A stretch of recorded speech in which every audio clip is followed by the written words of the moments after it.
মধ্যপ্রাচ্যের উত্তপ্ত রাজনীতিতে নতুন নাটকীয় মোড়। ইরানের সঙ্গে হঠাৎ যুদ্ধবিরতিতে রাজি হয়েছে ইসরায়েল। আর এর পিছনে রয়েছে ভয়াবহ ইরানি পাল্টা আক্রমণ এবং মার্কিন প্রেসিডেন্ট ডোনাল্ড ট্রাম্পের কড়া কূটনৈতিক চাপ। ইসরায়েলের অন্যতম প্রভাবশালী রাজনৈতিক বিশ্লেষক ও রাইখম্যান ইউনিভার্সিটির অধ্যাপক ওরি গোল্ডবার্গ এই যুদ্ধবিরতিকে পরিস্থিতির চাপে গৃহীত সিদ্ধান্ত বলে উল্লেখ করেছেন।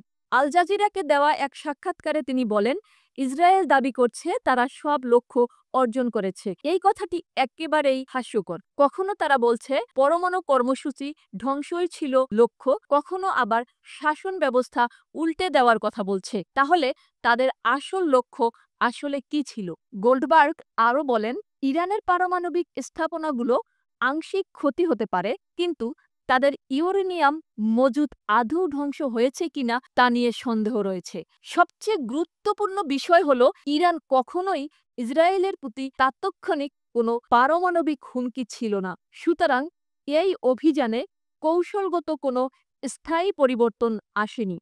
এই যুদ্ধবিরতির পিছনে তিনি দুইটি মূল কারণ চিহ্নিত করেছেন। প্রথমত, ইরানের পাল্টা হামলায় সৃষ্ট ব্যাপক ক্ষয়ক্ষতি এবং দ্বিতীয়ত, ডোনাল্ড ট্রাম্পের সরাসরি রাজনৈতিক চাপ। নেতানিয়াহু বিশ্বাস করেছিলেন ট্রাম্প তার পাশে থাকবেন এবং বাস্তবে সেটাই ঘটেছে।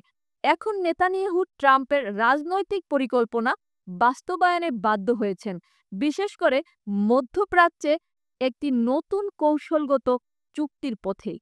বিশ্লেষকদের মতে, এই যুদ্ধবিরতি শুধু শান্তির বার্তা নয়, এটি হতে পারে এক নতুন সংঘাতের সূচনাও।